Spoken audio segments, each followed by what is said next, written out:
You ever have one of those days where you think you're just going through the motions, signing contracts, shaking hands, keeping your whole world running on rails, and then, boom, out of nowhere, your whole life takes a left turn you never saw coming? Yeah, that was me, Jonathan Reed, standing in the middle of the grand lobby at the Reed Grand Hotel in downtown Chicago. Perfectly tailored suit, signature on the line of a multi-million-dollar deal, when I heard the word that split the world in two. Daddy. It wasn't a whisper. It was clear, sweet, loud enough to turn every head, freeze every fork midair, make the noise of 100 conversations vanish.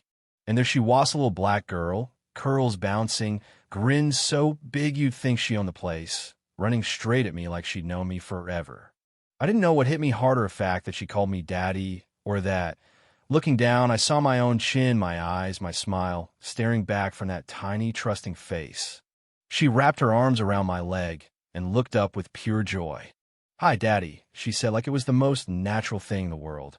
The room was silent, a crowd holding its breath.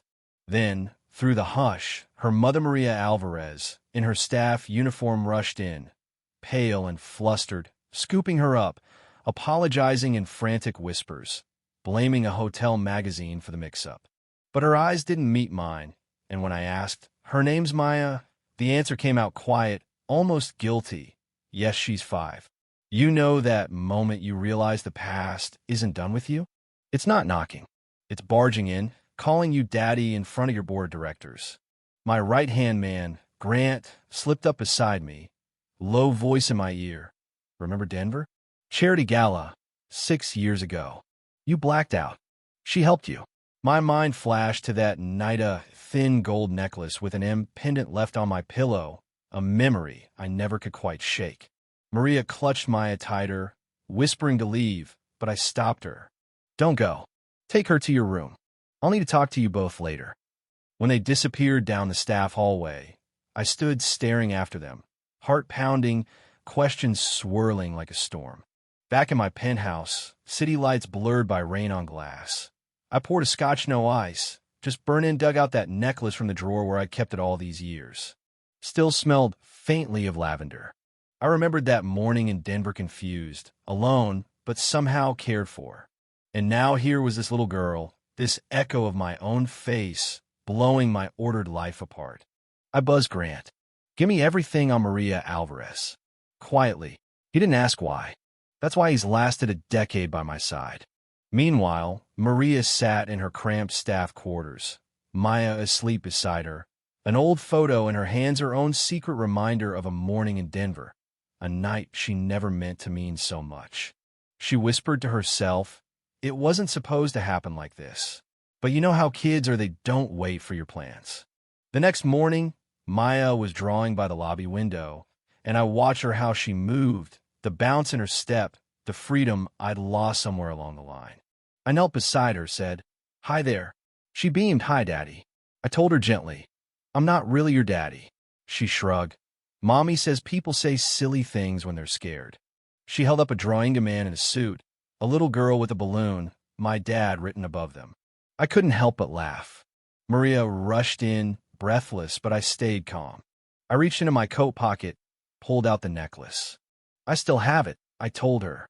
"Found it on my bed the morning after Denver." She looked at me, eyes wide, voice trembling. "Why didn't you say anything?" "I didn't know who to say it to," I replied. I invited them both to breakfast, no press, no business, just pancakes. Maria hesitated but came. Sitting across from me, she was tired, wary, carrying the weight of years alone. I told her I want time to get to know Maya. I'm not taking her from you, I just want to be part of her world. She studied me, weighing truth. After breakfast, Maya showed me her drawings, fairy castles, parks, and another of me holding her hand, hope and fear mixing in my chest.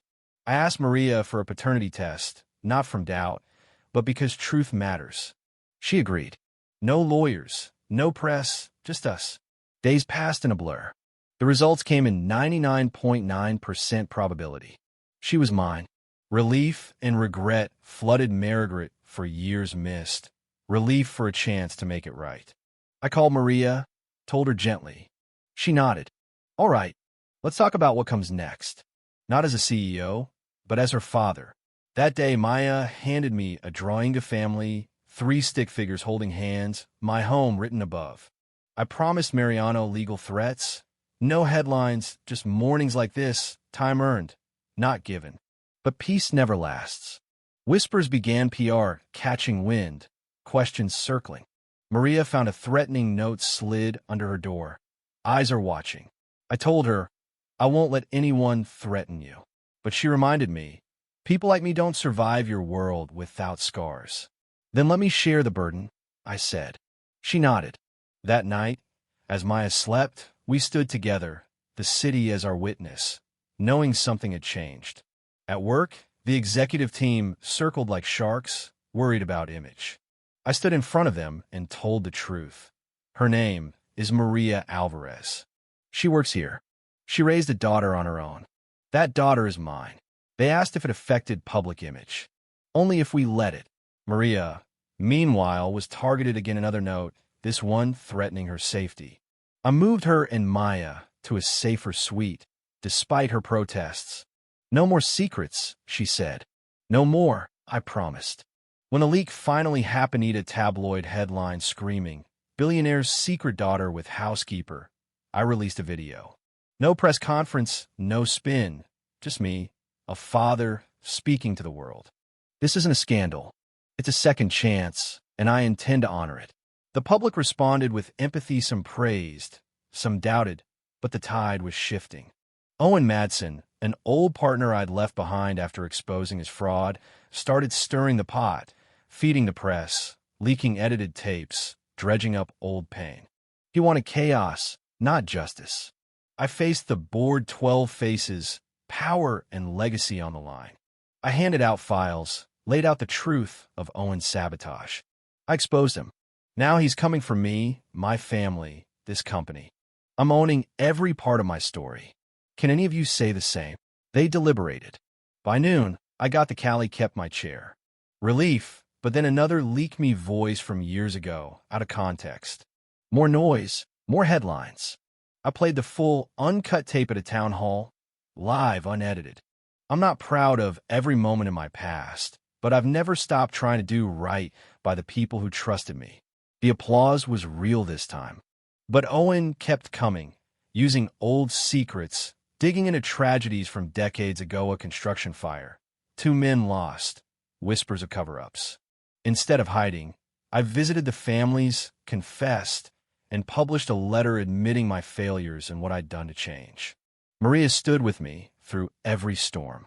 Investors asked to meet her. She stood in front of the room, no rehearsed speech, just truth. My daughter isn't a scandal. She's the reason this company deserves to grow. That hit home in a way numbers never could. We weathered subpoenas, audits, rival projects. Owen tried everything, smear campaigns, false leaks, twisting the story of how Maya was conceived. But we stayed ahead, telling our story openly, honestly, on our terms. When the state cleared our project, the Horizon Tower rose, built on truth and community, not just steel. At the grand opening, Maya cut the ribbon, beaming, "You build it, Daddy, but I live here first." Maria said, "It's made of people who refuse to let the past define the future. Maybe the world still throws storms at us, maybe enemies don't disappear. But now, when rain falls, we don't hide. We stand together, building brick by brick, heartbeat by heartbeat, a legacy stronger than scandal. And that, if you ask me, is the only way to win." Now, let me ask you, where do you stand on second chances? On truth versus reputation? On family versus legacy? Share your thoughts below. Let's talk about what really matters.